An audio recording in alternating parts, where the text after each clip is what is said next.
आमचं असं म्हणणं आहे की सदरचं जे टनलचं काम आहे ते MMRDA अंतर्गत येत आहे.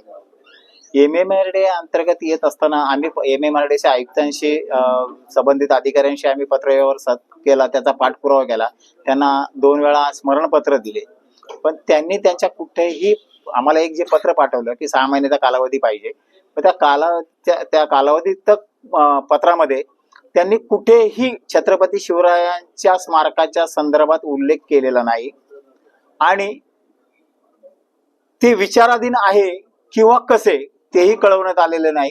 फक्त कोस्टल रोड कट अँड कर्व्हच्या संदर्भामध्ये 6 महिन्याचा कालावधी पाहिजे असं पत्र आम्हाला दिलेलं आहे.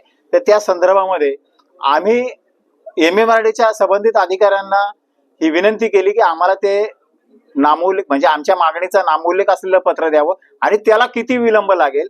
दुसरी गोष्ट अशी, तुम्ही करणार आहात म्हणजे MMRDA करणार आहे की महानगरपालिका करणार आहे, ते या संबंधित आम्हाला पत्र व्यवहार करावा. सदर हे जर नाही केलं तर पुढचा भूमिका काय असणार?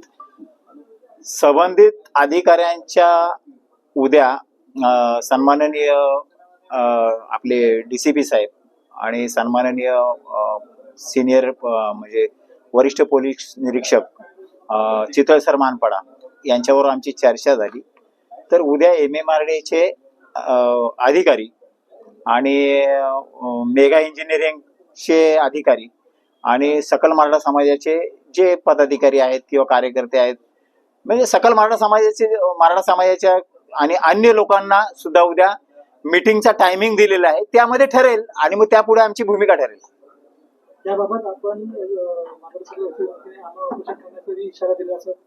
29 तारखेला फिक्स उद्याच्या मीटिंगवर ठरणार आहे.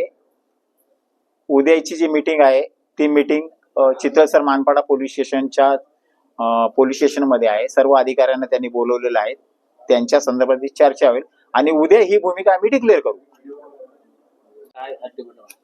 अल्टिमेटम आम्ही आधीच दिलेलं 29 तारखेचं सकाळी 10 वाजेपर्यंत. आता ही जी बैठक DCP आणि यांनी जी लावली की बाबा एक संगनमत चर्चा घडून आणण्यासाठी लावली की बाबा तुम्ही आंदोलनाचं उपोषणाचं पर्याय निवडू नका, आपण काय ते पहिली चर्चा करू. तरी आम्ही त्या गोष्टीला ऍग्री, आम्हाला त्यांनी लेखी द्यावं, त्यांच्या याच्यावर द्यावं की हा हे स्मारक MMRDA करून देते, मग ते पुढची भूमिका उद्या ठरेलच. मग नाही तर 29 तारीख 10 वाजता आम्ही ठरलेलं आहे आमरण उपोषणाला बसायचं.